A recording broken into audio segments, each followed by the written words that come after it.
नमस्कार साथियों, सफलता ऑनलाइन अकेडमी में आप सभी का स्वागत है। मैं जितेंद्र कुमार अपने इस यूट्यूब चैनल पर आप सभी का स्वागत करता हूं।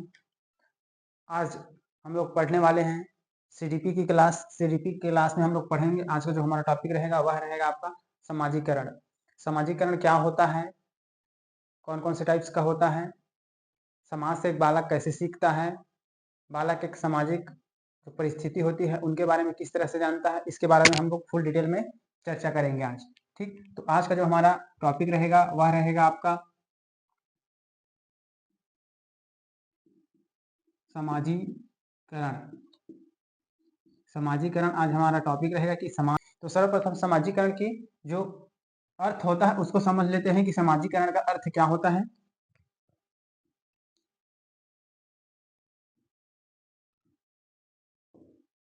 समाजीकरण का अर्थ, सर्वप्रथम हम लोग समाजीकरण क्या होता है इसके बारे में देख लेते हैं कि सामाजिक जो समाजीकरण होता है वह क्या होता है।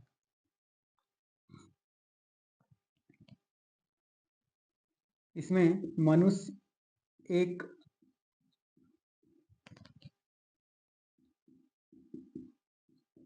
सामाजिक प्राणी है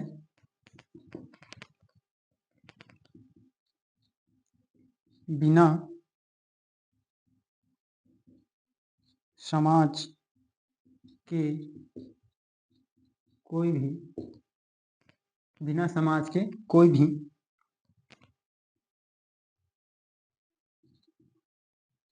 व्यक्ति का सर्वांगीण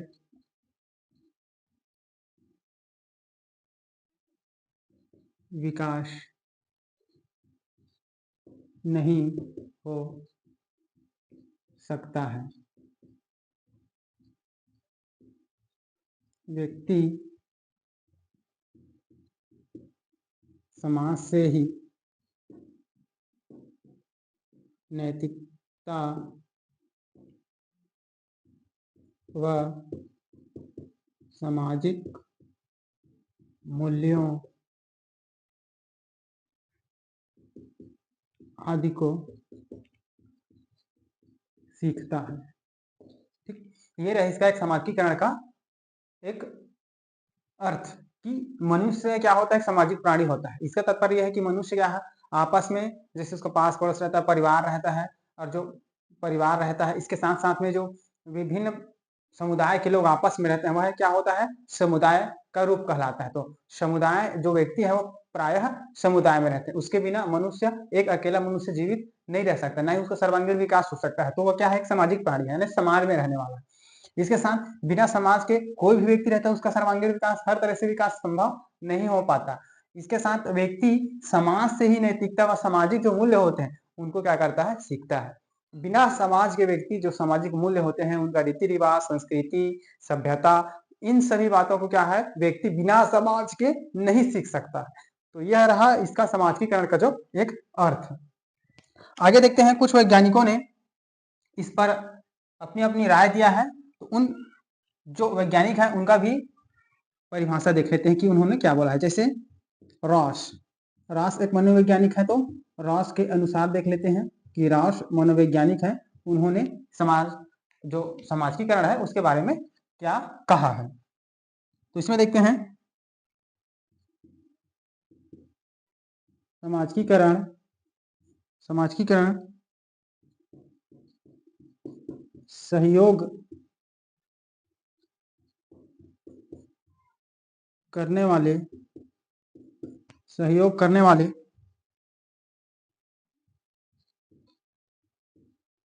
व्यक्तियों में हम की भावना का विकास करता है। उनमें एक साथ कार्य करने की इच्छा तथा क्षमता का विकास करता है। ठीक, ये रॉस मनोवैज्ञानिक है, उन्होंने समाज के बारे में बताया है कि समाजीकरण सहयोग करने, यानी जो आपस में व्यक्ति रहते हैं, समाज में रहते हैं, एक दूसरे का परस्पर क्या करना, सहयोग की भावना करना, सहयोग करना, सहयोग की भावना रखना।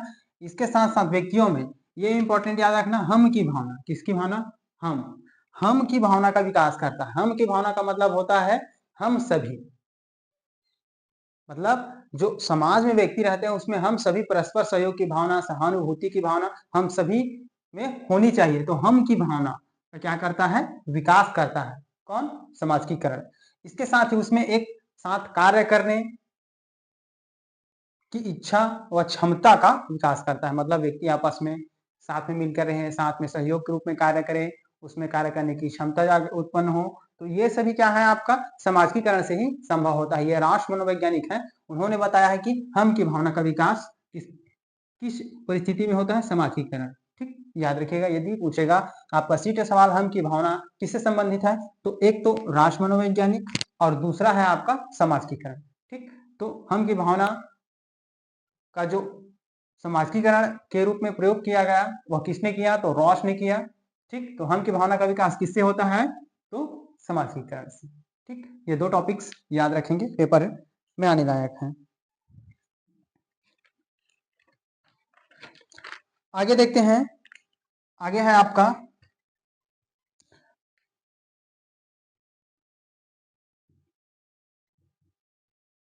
समाजीकरण से संबंधित सिद्धांत। जो समाजीकरण है तो उसके महत्वपूर्ण कौन कौन से सिद्धांत हैं उसके बारे में देख लेते हैं। मैं इंपॉर्टेंट कुछ दो तीन सिद्धांत बताऊंगा, ज्यादा आपको पढ़ने की जरूरत नहीं है, जो एग्जाम में आने लायक है मैं उन्हीं सिद्धांतों को क्या करूंगा, यहाँ बताऊंगा। ठीक, तो पहला है आपका, पहला स्वदर्पण, स्वदर्पण का सिद्धांत। ये होता क्या है, इसको देखते हैं। स्वदर्पण का सिद्धांत होता क्या है, इसके बारे में देख लेते हैं।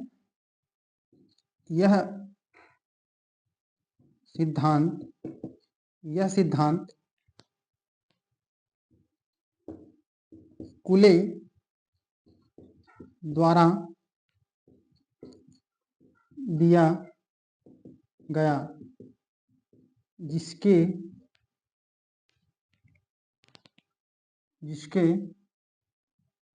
अनुसार समाजीकरण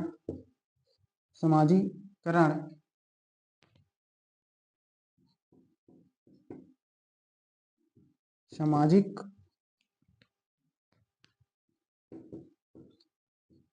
अंतरक्रिया पर आधारित है।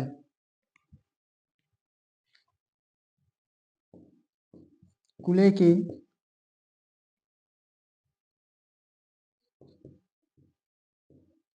प्राथमिक समूह में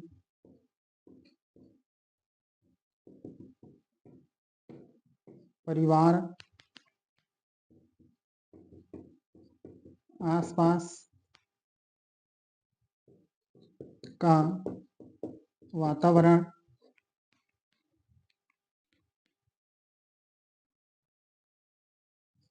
एवं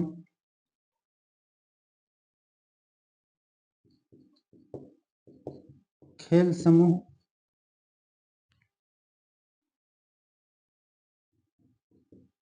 शामिल है। यह इनकी प्रथम पाठशाला है। ठीक, जो कुले महोदय हैं वह कहते हैं कि समाजीकरण से संबंधित जो सिद्धांत है उसमें सर्वप्रथम स्वदर्पण का सिद्धांत, यह किसने दिया था, यह दिया था कुले महोदय ने। ठीक, ये वैज्ञानिक का नाम याद रखेंगे, कुले महोदय ने। यह कहते हैं जिसके द्वारा समाजीकरण समाज की अंतर क्रिया है, मतलब आपस में जो समाज रहता है उसमें जो व्यक्ति रहते हैं उनकी अंतर क्रिया, जो आपस में सहयोग की भावना है, वो अंतर क्रिया पर क्या होती है, आधारित होती है।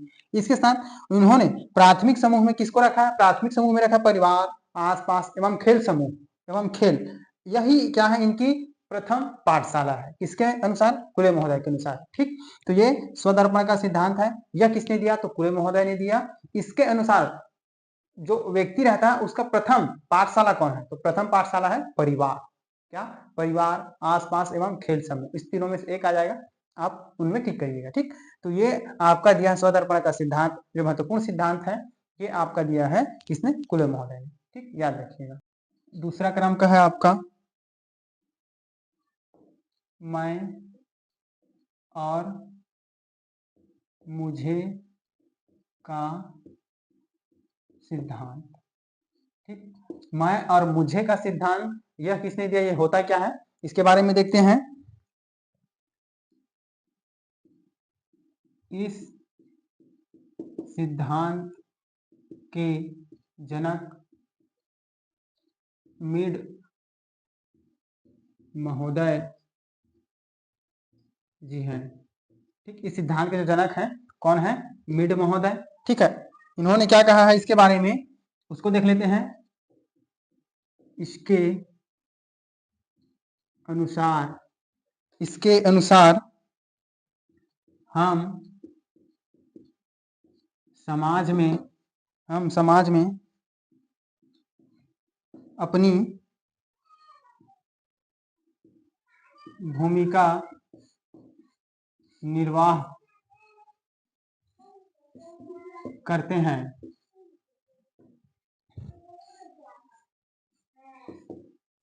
बालकों में धीरे धीरे यह अवधारणा विकसित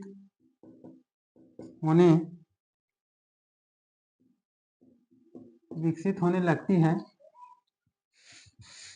कि उन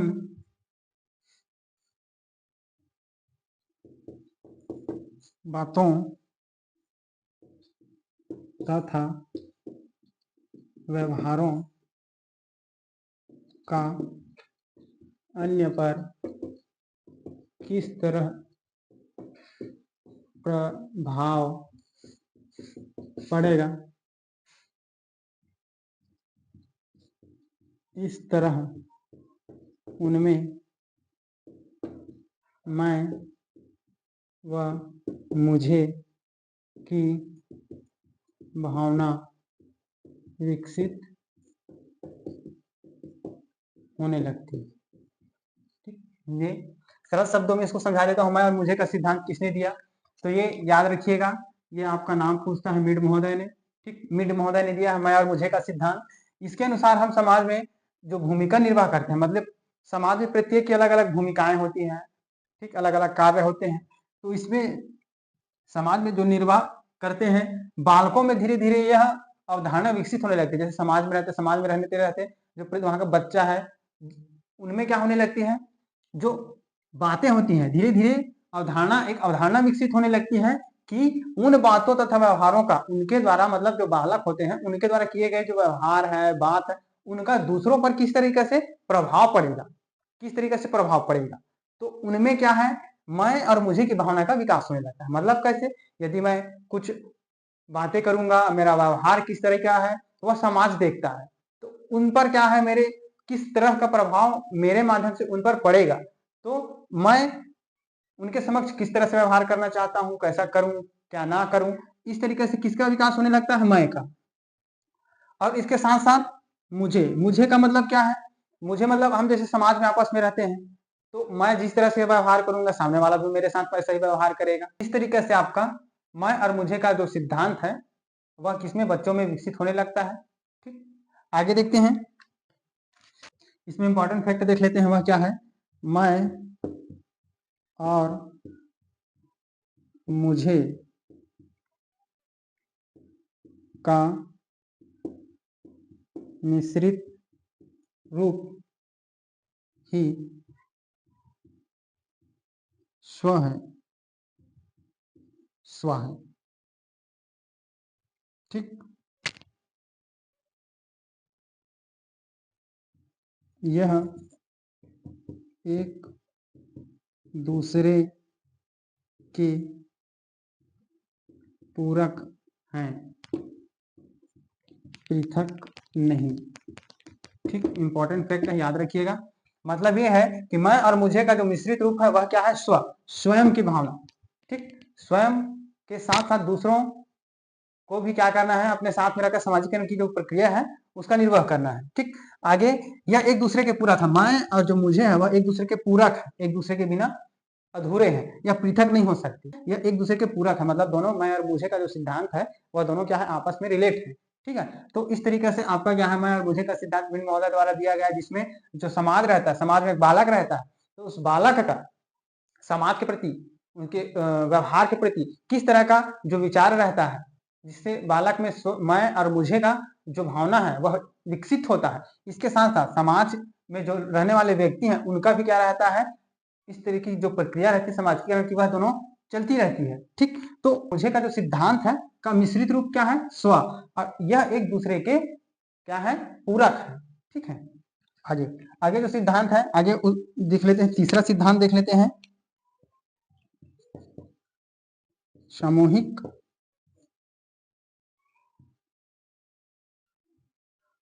प्रतिनिधित्व, सामूहिक प्रतिनिधित्व का सिद्धांत। ठीक, सामूहिक प्रतिनिधित्व का सिद्धांत होता क्या है इसके बारे में देख लेते हैं। इस सिद्धांत के जनक महान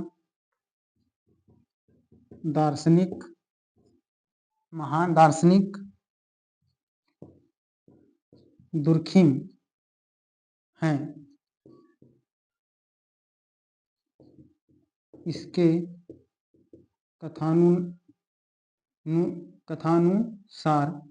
कथानुसार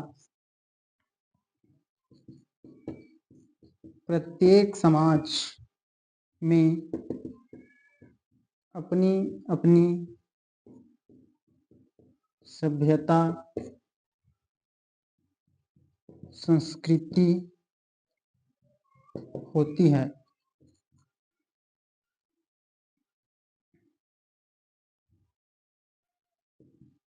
जिसे समाज के लोगों को मानना पड़ता है।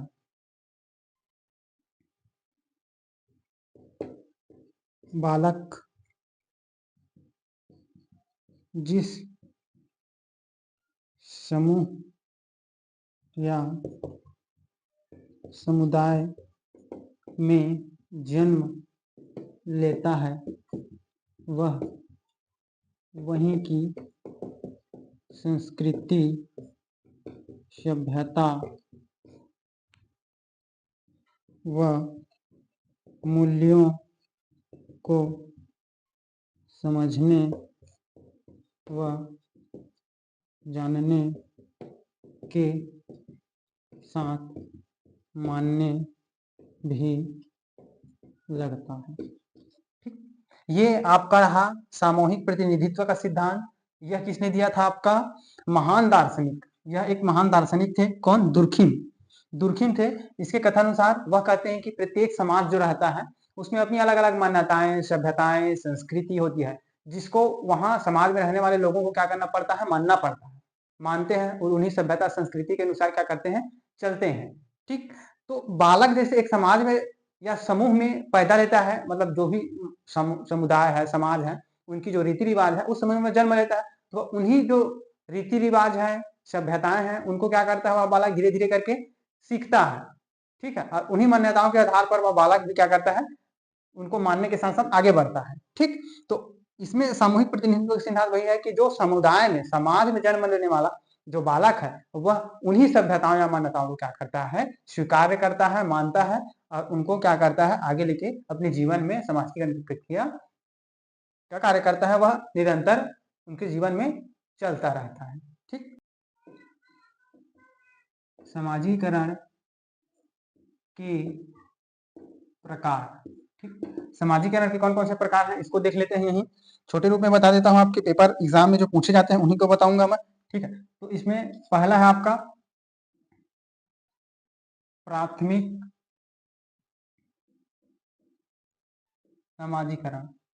ठीक, प्राथमिक समाजीकरण क्या होता है इसके बारे में बता देता हूँ। प्राथमिक समाजीकरण, ठीक, प्राथमिक समाजीकरण समाजीकरण की इस अवस्था में बालक जिस समूह व समुदाय में जन्म लेकर वहाँ की परंपराएं सीखता है, वही उसकी प्राथमिक समाजीकरण होता है। उदाहरण में आपका प्राथमिक समाजीकरण आ जाता है परिवार। ठीक, तो समाजीकरण के तो प्रकार है, जिसमें फर्स्ट प्रकार है आपका प्राथमिक समाजीकरण। प्राथमिक समाजीकरण में आपका क्या होता है, जिस बालक जिस समुदाय में जन्म लेता है वहां की जो संस्कृति सभ्यता या परंपराएं होती हैं, परंपराएं, ठीक है, उनको क्या करता है, सीखता है। उन्हीं में अपना प्रारंभ में क्या करता है, जीवन यापन करता है। प्रारंभ में बालक जिस समुदाय में रहकर उसका बचपन बीतता है, बड़ा होता है, सभ्यता संस्कृति समाजीकरण की जो प्रक्रिया है उसको सीखता है, तो वह क्या कहलाता है, उसका प्राथमिक समाजीकरण। ठीक है, तो बालक सर्वप्रथम किसमें आप जो समाजीकरण प्रक्रिया सीखता है वो अपने परिवार से सीखता है। जो उसका बालक का एक परिवार रहता है, माता पिता, उसके भाई बहन, ठीक, उन सभी में क्या रहता है, एक वह परिवार रहता है, उसमें समाजीकरण की प्रक्रिया क्या करता है, वह सर्वप्रथम सीखता है। तो प्राथमिक समाजीकरण क्या होता है, आएगा उदाहरण में आपका परिवार। ठीक, ये पेपर में पूछा गया है कि प्राथमिक समाजीकरण कौन सा है। ठीक, प्राथमिक समाजीकरण के अंतर्गत आता है आपका परिवार। ठीक, दूसरा देख लेते हैं। दूसरा होता है द्वितीयक, इसी को बोलते हैं गौण समाजीकरण। ठीक, गौण समाजीकरण। दूसरा देखते हैं द्वितीयक या गौण समाजीकरण क्या होता है। ठीक, इसको भी देख लेते हैं थोड़ा सा। इसके माध्यम से बालक सामुदायिक तरीके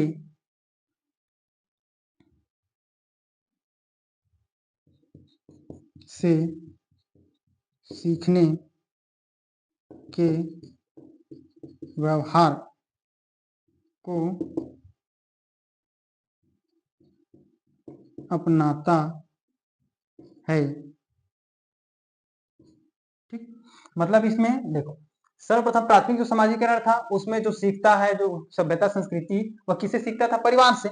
लेकिन जैसे बालक क्या हो जाता है, द्वितीय गौण समाजीकरण के अंतर्गत आता है, मतलब बालक जैसे बड़ा हो जाता है, ठीक है, तो वह जिसके माध्यम से बालक समुदाय तरीके सीखते हैं, उसे व्यवहार सीखता है या अपनाता है, वह क्या कहलाता है, द्वितीयक समाजीकरण। जब बालक बड़ा हो जाता है तो किससे सीखता है, गौण समुदाय से सीखता है, समाज से सीखता है, जो समुदाय रहता है उनसे सीखता है। तो दूसरा क्या है आपका समुदाय के अंतर्गत, इसका उदाहरण देख लेते हैं।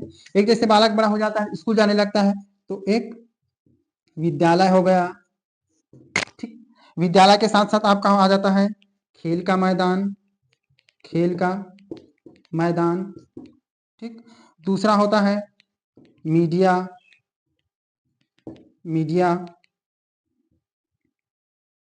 पड़ोसी। ठीक, तो इस तरीके से यह रहा इसका एग्जाम्पल, जो द्वितीयक या गौण समाजीकरण जिसके माध्यम से बालक समुदाय विभिन्न तरीकों को सीखता है या अपनाता है, तो उसमें सर विद्यालय आ गया, खेल का मैदान, मीडिया, पड़ोसी। ठीक है, इसमें प्रत्येक जो द्वितीय क्षेत्र होंगे वह कौन सा होगा आपका, विद्यालय, खेल का मैदान, मीडिया। बालक अब जैसे धीरे धीरे करके बड़ा हो जाता है तो विद्यालय जाता है, बच्चों के साथ खेलता है, विभिन्न प्रकार की जो यंत्र, जैसे बोल सकते हैं मीडिया, जैसे मोबाइल हो गया और कुछ टीवी हो गया, टेलीविजन, इन माध्यमों से सीखता है। पास पड़ोस के माध्यम से सीखता है, आस पास से सीखता है। वह क्या हो जाता है आपका द्वितीय क्षेत्र, जो दूसरों से सीखता है, वह कहलाता है आपका द्वितीयक या गौण समाजीकरण। ठीक, प्राथमिक में आता है आपका परिवार, और द्वितीयक में आता है आपका विद्यालय, खेल का मैदान और मीडिया और पड़ोसी। ये याद रखेंगे। इनका उदाहरण क्या है आपका पूछता है कि कौन सा प्राथमिक क्षेत्र के अंतर्गत आता है, कौन सा द्वितीयक सामाजिकरण क्षेत्र के अंतर्गत आता है। ठीक, अब आगे देखते हैं। आगे है आपका एक और टॉपिक बचा, उसके बाद ये आपका सामाजिकरण कंप्लीट हो जाएगा। तो इसमें देखते हैं सामाजिकरण को प्रभावित करने वाले कारक। समाजीकरण जो होता है उसको कौन कौन से कारक है जो प्रभावित करता है, इसको मैं शॉर्ट रूप में बताऊंगा। ठीक है, फर्स्ट है आपका परिवार। जैसे एक बालक, सर्वप्रथम उसका प्राथमिक समाजीकरण का जो क्षेत्र होता है वह होता है परिवार। यदि परिवार में उसका सही से पालन पोषण, उसको समाजीकरण नहीं किया गया है, उसको सही से नहीं सिखाया गया है, तो उसका जो प्रभाव है वह किस पर पड़ेगा, समाजीकरण। बच्चे के जो समाजीकरण की प्रक्रिया है वह सही से दूसरों के समक्ष जाकर अपनी समाजीकरण, अपने व्यवहार, सभ्यता, इसको वह बालक क्या है व्यक्त नहीं कर सकता, बता नहीं सकता। ठीक है, तो परिवार है क्या होता है, प्राथमिक क्षेत्र होता है। इसके साथ साथ यदि उसको परिवार में सही समाजीकरण की प्रक्रिया नहीं किया गया, सही से उसको समाज के बारे में बताया नहीं गया, सिखाया नहीं गया है, तो दूसरों के समक्ष क्या बताएगा। ठीक, तो ये सर्वप्रथम इसको प्रभावित करता है परिवार। ठीक, दूसरा देखते हैं, दूसरा है आपका पड़ोस। अब भाई पास पड़ोस, जैसे बालक रहता है तो आपस में खेलता है, जैसे आपस में जो पड़ोसी होते हैं उनके साथ बालक रहता है, उनके साथ समाजीकरण की प्रक्रिया भी सीखता है, तो पास पड़ोस से सीखता है। ठीक है, तो यदि पास जो पड़ोसी है उनका पास पड़ोस, ठीक है, वही क्या है, यदि यह भी क्या करता है, इसको प्रभावित करता है। यदि उनमें पास पड़ोस की जो समाजीकरण की प्रक्रिया वो सही से नहीं है, तो बालक भी क्या सही से समाजीकरण की प्रक्रिया नहीं सीख सकता। ठीक, आगे देखते हैं। आगे है आपका स्कूल या विद्यालय। ठीक, स्कूल या विद्यालय बोल सकते हैं इसी को। ठीक, विद्यालय। ठीक, विद्यालय में भी जैसे बालक चला गया, ठीक, तो विद्यालय में यदि उसको सही तरीके से समाजीकरण के बारे में नहीं बताया गया, नहीं समझाया गया, उसका व्यवहार, सभ्यता, मूल्य, समाजीकरण का बालक को समझाया नहीं, बताया नहीं गया, ठीक है, तो वह क्या करता है, समाजीकरण प्रक्रिया सही रूप में नहीं सीख पाता है। तो यह भी क्या करता है, बालक का जो समाजीकरण है उसको प्रभावित करता है। ठीक, चौथा क्रम का है मित्र। ठीक है, मित्र किसके, बालक के। जैसे जो बालक रहता है विद्यालय में जाएगा, पास पड़ोस में जाएगा, उसके छोटे छोटे मित्र बन जाएंगे। ठीक है, तो मित्र से भी क्या होता है, यह प्रभावित होता है कि उसके साथ जो मित्र हैं उनको खुद सामाजिक प्रक्रिया पता नहीं है। ठीक है, वह सही रूप में नहीं सीखे, उनका परिवार जो क्या है उनको भी नहीं बताया, जिसके साथ यह जो नया बालक है वह भी सम्मिलित हो गया, उनको भी सही से सामाजिक प्रक्रिया सीखने को नहीं मिलती। ठीक, अगला है सामाजिक शिक्षण। ठीक, सामाजिक शिक्षण, यदि बालक को सही रूप में सामाजिक शिक्षण नहीं दिया गया है तो भी यह क्या करता है, इसको प्रभावित करता है। तो आज के लिए इतना ही। धन्यवाद, रखिए अपना ख्याल और मस्त रहिए। और हमारे YouTube चैनल को ज़्यादा से ज़्यादा लाइक, शेयर और सब्सक्राइब करिए, और आने वाली जितनी भी निःशुल्क कक्षाएं हैं आप तक फ्री में पहुंचाई जाएगी। इसके लिए आप हमारे चैनल को सब्सक्राइब कर बेल आइकन को अवश्य प्रेस कीजिए ताकि आने वाली वीडियो आप तक अवश्य पहुंचे। धन्यवाद।